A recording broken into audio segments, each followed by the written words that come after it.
Hello everybody, what's up, and welcome to the channel where we learn how to be true heroes in the game of Overwatch. Today I have a VoD review sent in by a player named Yuna, and she had the question for me, how do I climb the solo queue ladder as a support? And this is something I see so much on Reddit, on the forums, just everywhere. Support players feel like they don't have enough of an impact to really carry games, affect games enough to climb consistently. And this is just simply not true. I can see where that perception comes from though. Players think they need to do those big damage numbers, be the DPS, be the Zarya, the Reinhardt who gets those big plays, the big stuns off, those ultimates. But in reality, those are just the easiest things to see. Right? If a Reaper jumps in and gets a pentakill with his ultimate, it's pretty obvious to anyone, even people who don't play the game, oh, well, the Reaper clearly did something good there, right? If a Zarya gets a 6-man black hole, if a Reinhardt gets a 6-man earth shatter, yeah, you know, it's pretty clear to anyone, oh, well, that was clearly good, right? But there's lots and lots of stuff that goes into winning a game of Overwatch, and that is where the support player comes in. So Yuna's going to be playing Mercy. This is the primary hero apparently that she plays on the support role. Let's check it out. We're here on Dorado, and this is a relatively good Mercy map, especially on the first point. If we take a look at the team comp real quick, she did press tab earlier to check out what her team comp is, and it sounds simple, but I've actually seen players not even know who is on their team. It'll be like 10 seconds in and people are like, what? We have a Torbjorn? How do we get a Torbjorn, right? So you have to be aware and know what's going on. So this team comp is actually not too bad. We have Reinhardt, Zarya. For tanks, for DPS, we have the Torbjorn and the Reaper, and it's kind of the Zenyatta. So overall, not a bad team. Torbjorn, pretty acceptable on the first point. It's whatever, it's solo queue. We aren't pro players here, right? But this team is, if you look at a little bit, reliant on the Reinhardt and the Reaper. They're really the cornerstones, right? Because their core DPS is the Reaper and the core tank is the Reinhardt. So as a support player, you're going to be really wanting to look out to make sure that these two players in particular stay alive. Anyway, let's start the game. So we're damage boosting the Torbjorn up top. Good choice. The Torbjorn is going to be your main source of DPS in the beginning. Now the team is standing a little bit far up, which is pretty risky, but it's okay. This is a solo queue game. We're not professional players here, but it will mean that Yuna might have to take some additional risks to save her team and not just be able to play safe. So she's going to come down here to heal the Reaper and get into a bit of trouble. What a noob. What a noob. Just kidding, of course, just kidding. If you're looking to improve, you already have a pro mindset, and you know, everyone makes mistakes. We're here to learn, we're here to improve on those mistakes. So let's take a look at that again and see what actually happened. So here we are, and we have the Reaper over here. He's going to get hooked, brought down to really low health, and here she goes. So Yuna wants to heal the Reaper, which is good, because the Reaper, like we explained before, is one of the cornerstone heroes of this team. He's going to be your primary consistent DPS. Now it is possible that he could kind of shimmy over here and get the big health pack, but it's pretty risky. We have people over here. Clearly there was some scary guy, some Roadhog or something down here who messed him up. He'd be following, so pretty risky to just let him go without any healing. But here, let's talk about Shift a little bit, alright? So Shift is a very powerful ability, one of the strongest mobility skills in the game, but with great power comes great responsibility, and you can mess up a Shift just as badly as a Reinhardt can mess up a Shift. With Mercy, you want to be very sparing with this in terms of going in, right? You want to be healing at maximum range, and this thing brings you beyond maximum range past the person. So this is mainly for getting out, not for getting in. You want to use it to get in only for obviously reses and very like big playish sort of stuff. You don't want to just use it for everyday heals. So here, if we jump into the game for a second, Mercy of course has another strong mobility tool, which is if you hold down jump, you just sort of float, right? So here, if the Reaper's over there, you could just sort of float and heal him, and you're not committed at all. You can still fly back. If you have to, you can just come back like this. So you always want to be healing from the least committal place possible. Also, of course, you can't always rely on Guardian Angel targets, so worst comes to worst, even if you do this and you don't commit and you stay back here and heal him, you can always just bam, like you're safe, no problem. No need to fly back to the Torbjorn, no need to do any of that stuff. If they're not available, you're still 100% okay. Plus you're in a position now, you can keep healing, you can kind of strafe behind the wall, all that good stuff. But of course that didn't happen. We wind up shifting in and being in a very dangerous... I mean, this doesn't even look like that dangerous of a spot, but it's forward enough, and people will come and trade for you any day of the week. Any day of the week, people will trade for you, no problem, because Mercy is such an important hero. So here we are, their team got pushed back a little bit, and right now the enemy team is trying to take the first checkpoint.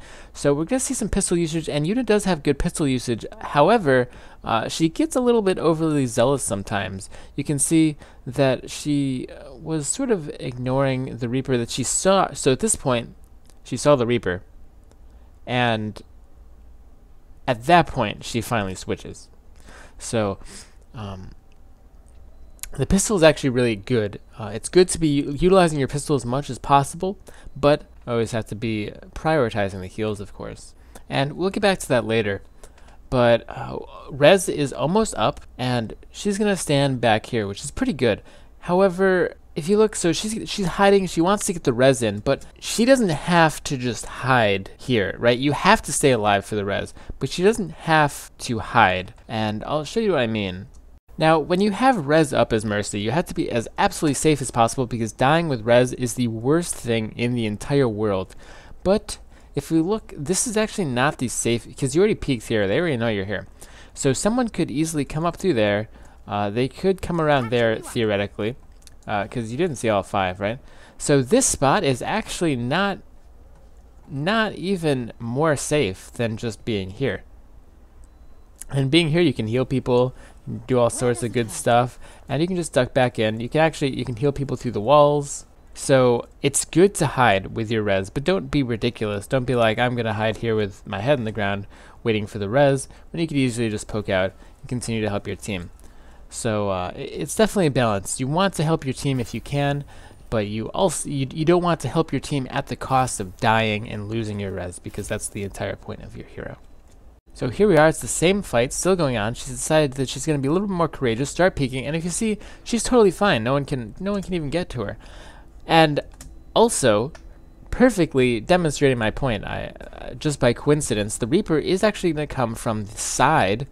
And if she wasn't in this position, she would have wound up dying, because she would have been way in the back over there without being able to peek out and Guardian Angel like this. So overall, you always want to find a good spot where you're wide open, you can heal people, but you're also safe.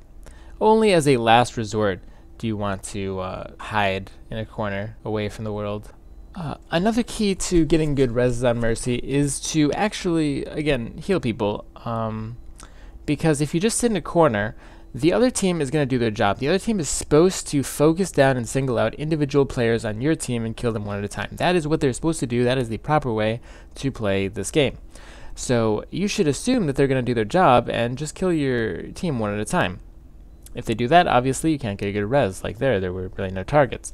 If you're actively healing though, staying safe at the same time of course, you can actually manipulate the HP bars on your team so that they all die around the same time. If someone's very hurt, you heal them. If someone's less hurt, you can leave them alone. Just to make sure that everyone is sort of equal all the time. Healing with Mercy is not just about keeping people alive, but also about making sure everyone sort of dies at the same time, right? If someone needs to die, if it's their time to go, just let them go, right? Don't keep one person alive for a really, really long time, which makes them staggered from your res. But anyway, we have a very important fight at the second checkpoint. If the defenders win this fight, they're in a very, very good position to win the game. So we're going to see, at this point, she just got hit by a Reaper who's behind her, all right? Now, she couldn't have known the Reaper was there. The Reaper sort of snuck around. The Zarya is here at extremely, extremely low health. The kind of twitch reaction is to do this. Get away from the Reaper while healing the Zarya. But in reality, that just gets you closer to the enemy team. Really, your priority should be staying away from the enemy team. So, yes, the Reaper's behind you at this point. He hits you here. But you have team members over here. You have res up. So if you just let the Zarya die, that's okay.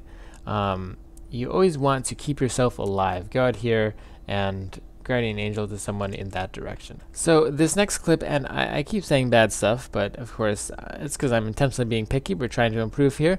But right here, she's just going to walk in and somehow miraculously live. But the point is that she's going to res these two teammates and just use her res.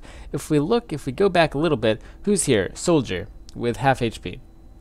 Oh, full HP because he healed himself, right? So you have a fully established team here with Reinhardt shield, everything, and you're going to be resing two teammates. So it's basically going to be 3v5 or so. And they're going to have the resurrection penalty of being invulnerable and being in a bad position, right? And you're probably going to die almost 100% if they don't miss you.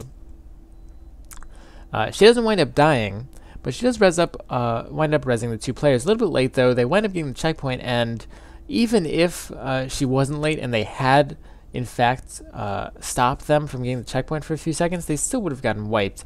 And this was pretty obvious. Like, there wasn't really much room to say, oh, well, I think we could have probably 3v6'd them, no problem, right? That was definitely not going to happen. So saving her res would have been very, very good there. And knowing when to save your res is actually very important, especially for these payload maps. Only res when it's actually going to win a fight. And that just takes paying attention to it. Every time you res someone, be like, hey, did that have a chance of working? And slowly over time, you will just sort of get the hang of it. So here she does not have res when she should have res. Let's see if that's going to do anything. Looks like she's already at 65%. A res here would be amazing. I think a res here would probably be able to push the other team out. But we're going to have the two people respawn before her res actually gets up. So staying here, babysitting the Bastion, which is exactly what she should be doing. There's no Reinhardt on the Bastion or anything like that. Yeah, we're going to wind up losing the fight. We're going to wind up not being able to contest. And I think having the resurrection earlier would have actually saved that fight. And if you look, we're only at 51 seconds. We were only at 51 seconds. That could have possibly resulted in a full hold. So it's just small stuff like that, and that's the absolute key. As a support, it's not about what you did, it's about what you could have done. So there, if she had held the res, because that res, like I said, had no chance of working earlier, and she had res those two players in that other spot, now her team had a huge chance of coming back, taking that fight, and actually full holding. Just that one little mistake. And you might say, oh, well, Sky, you're just nitpicking. That's such a tiny little mistake. Who would ever think of that? Well, experienced players do think of that stuff. They do say, oh, well, would this res work? No, and they have the reses for those better times. And in that case, that absolutely 100% had a good chance of changing that game from a 1 minute left hold to a full hold. Just that one little thing. So as a support, it can be frustrating. You think, oh, I played that game so well, because it's hard. You have to think about what you could have done more rather than what you did badly. Because if you look at that game, yeah, she did a couple Guardian Angels and those were bad and she died or whatever. But if you look at that game overall, if you look at it, nothing looked super, super bad. Right? Most of the stuff we're talking about is stuff that she could have done above and beyond what she did. It's much harder to be a visionary than a, hindsight person. Anyway, huge shout out to our star Yuna for sending in the VoD. The best attitude you can have in this game is the mindset to improve. Whether you're bronze, silver, gold, or grand master, you always have to be getting better and analyzing your own play. But anyway, that's all I have for this video. Good luck in solo queue and have a great day. Peace out, guys.